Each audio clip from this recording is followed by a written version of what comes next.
Right, you're still in Module 1 and working through this Introduction to DSP document. If you open that document up and scroll down through what we have already done to this section 3, looking at ImageJ. We've done some of this in earlier videos, and we'll do some in this video and some finish off in the next video. I want to ensure that you can do all of these here, so you have to look through this, including the more ImageJ. Look through all of these and try them yourselves. Try to duplicate what I'm doing in the videos, and also use different images. Read the ImageJ documentation and explore the drop-down menus in ImageJ. But we'll start off doing a few things in this section 3. Start off around here. So I've got ImageJ up. We're going to get that file.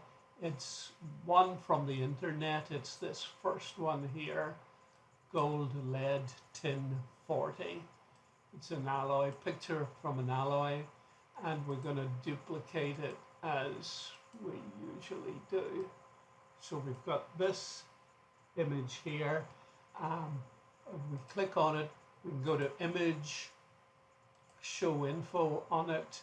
We see it's 600 pixels by 412, but we know that from there. The size, the range, and a few other things.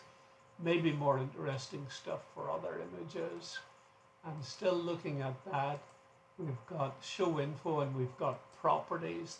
The properties are not very interesting here because we haven't calibrated the pixels into real distance yet. If we go to Analyze Tools,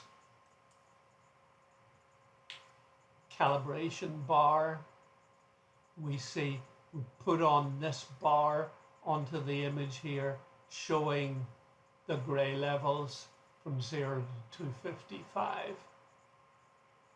And we've located at the upper right. We can change that if we want.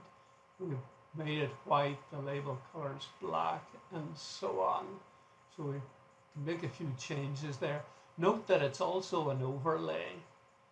By overlay, I mean it's sitting on top of the image. It's not burned into the image, so we can still see the part of the image that's underneath this. If we go to Image Overlay, we can hide the overlay. Right, so we get the image back again, or we can put it back, show the overlay again. If we look in Analyze, Tools again, and go to Scale bar, we can put in a scale bar here. It's 80 pixels long. It denotes 80 pixels in this image, this 600 by 412. But you can change that. The height of the bar is 4 pixels, the font size, and so on and so on. And again, it's an overlay, so we can hide it or we can show it. If we look at Analyze, Set Scale, we can set the scale now and make 1 pixel, say 1 pixel be equal to 5, let's say 5, but we don't know what it is. I'm just doing this as an example. 5 millimeters, or it might be micrometers. We'll hit that global, and the scale then is 0.2 of a pixels. 0.2 pixel is equal to 1 millimeter, or 1 pixel is equal to 5 millimeters. Okay, and if we go to Image, Show Information, Image Properties, we see that 1 pixel is equal to 5 millimeters. And if we move around in this here, we see up here, we see the position, and we see the position in pixels and the position in millimeters in brackets. And then of course the pixel value last of all. We can also, if we wanted, go to Analyze Tools and set a grid, and we can change the lines of the grid here. But I don't think we can set this as an overlay, so I'll take that off again. If we look, let me close this one down. So we've got this image here. If we look up in the toolbar here to this one, we can right click it. There are a few other selections in there, but let's keep it on straight line and draw a straight line. In the image, we see the X and the Y position at the end, because that's where I am now, and the value of that. If we move the line around, we see the angle at which the line is and the length of the line. Automatically, we are seeing all that live as we swing this line around. We can go to Analyze, Plot Profile, and we get a profile plot along the line from here to there, from here to there, plotting the gray values. You know, it starts off this bit of darkness, then it gets brighter, then it's dark again, then it's bright for here, and then it's dark there. So it shows the pixel values along that line that you've drawn. It'll also list them for you if you like, at distances in millimeters now, when 5 millimeters is 1 pixel. So we see here, and we see the gray value. And we can save that data to a file name, and it's a CSV file like an Excel file. So we could save that if we want. We don't want to actually at this stage. We could also on this here activate live. If we activate live, let me close this one down, then as we pull this around, then the profile plot changes with it. But we have to do that live activate. My question to you is, when we list those numbers, why are they not integers? We know that every pixel value, every little block making up this image, has an integer pixel value between 0 and 255, including 0 and 255. But why are we coming up with these gray values that are non-integer? Some of you may be able to figure it out. And the reason is that this line is cutting through integers, and we're getting average values depending on the angle of the cut. So for instance, if the line was horizontal, and we can make the line horizontal by holding down on the Shift key and pulling out a line, and there's the profile of the line, and then list the values, you can see that they are all integers as we're going through whole pixels. If this line is horizontal and we're getting, you know, part pixels, averaging of pixels, if it's at an angle. We look at this image again, we'll close this one down and go to Analyze Histogram. We get a histogram of pixel values.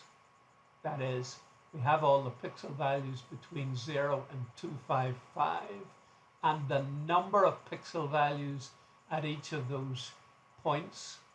For example, here, the number of pixel values of value 88 there are 931 pixels somewhere in that image with a value of 88. We move along. For a value of 150, there are 632 pixels in that image somewhere. Doesn't tell us where, but there's 632 and so on. So we're plotting the number of pixel values, the number of times that these pixel values occur in the image. And this is a histogram of the pixel values. There are a couple of strange things with this histogram. The histogram can tell us, roughly what's happening. It tells us there's a lot of dark pixels and there's a number of bright pixels.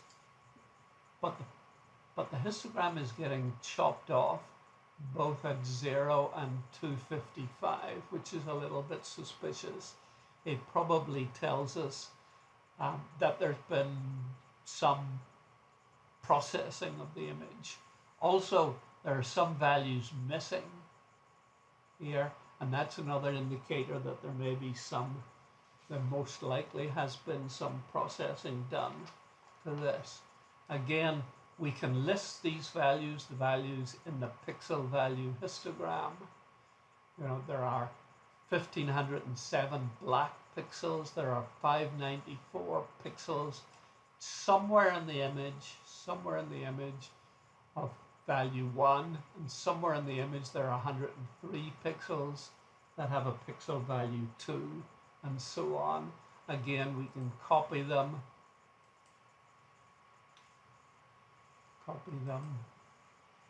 not sure why they're not getting it copied. Copy to a CSV file. And live, we can turn on live. There's nothing much happening here, although this histogram will change live if we do a little bit of processing.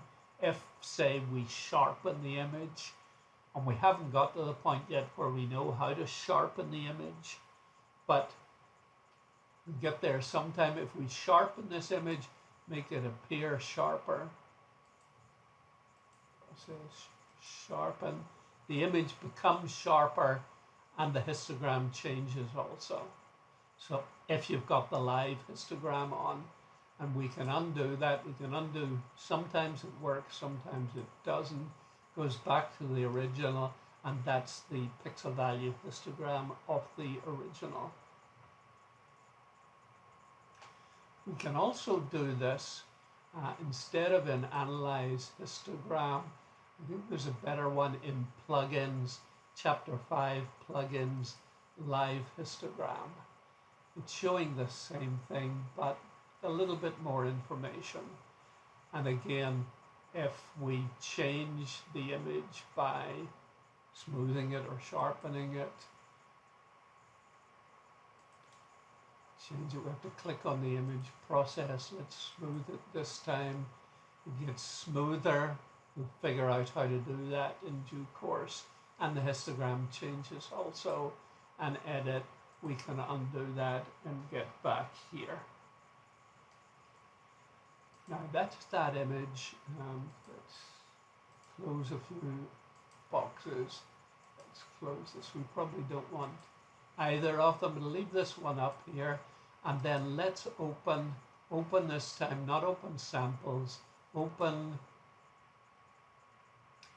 and we'll look down here in 3, 4, 5 images, and somewhere, depending on where you've put them, we'll pick up Lena. Or we'll pick up Lena 256 squared, grayscale Lena. And we'll open her up. And whoops. Open her up again. Oh no, here she is down here. We open her up and we'll make a duplicate of her.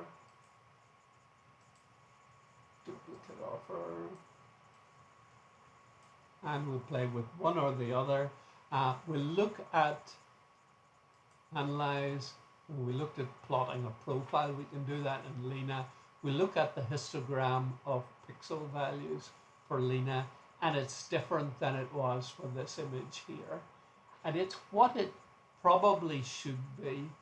The image is contained within the 256 range and reduces to 0 slowly like this.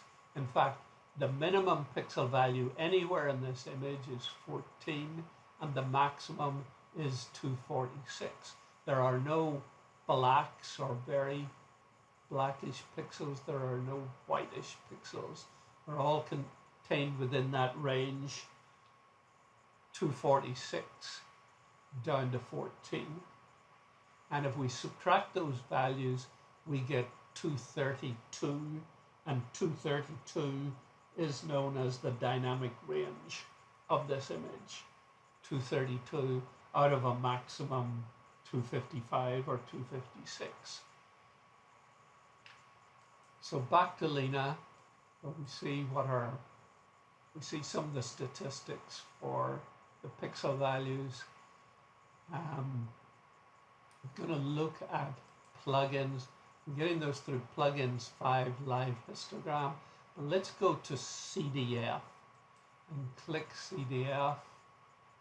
And I'm expecting something else. Let me go back to our plugins 5 CDF.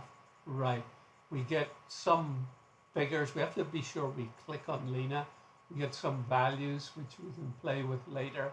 We get a box up here which shows here the histogram of pixel values, and then superimposed on that is this line here, which is the CDF, the cumulative distribution function. That is accumulating all these numbers as we go from 0 to 255 and replotting them on a different scale. We would get this here. It reaches a maximum there, here, and then it stays at that maximum of 1 as we go through. So you need to look at the documentation in ImageJ. Look up, in the help documentation, the commands, and you need to look in the textbook, look up the index of the textbook, and it'll redirect you, I think, to page 125 and a few other pages, and read a bit about this CDF, this cumulative distribution function. One more thing before I leave you. There are a whole lot of things we can do in these drop-down menus. We can find help on the documentation here. We might get a little bit mixed up where to find the different functions. And in plugins, there's plugins utilities, and one of these is find the commands. And if we put in here, if we search for CDF, for example, we find that it's in chapter 5 plugins. If we search for scale, there are a few commands related to scale, and this is where they are. This tells you where they are. Or in module 2, we'll be looking at contrast, and this tells you where to find things related to contrast. So that might be useful too, until you get the hang of where these different functions reside in the menu, in the drop-down menu. You can find them in plugins, utilities, find commands.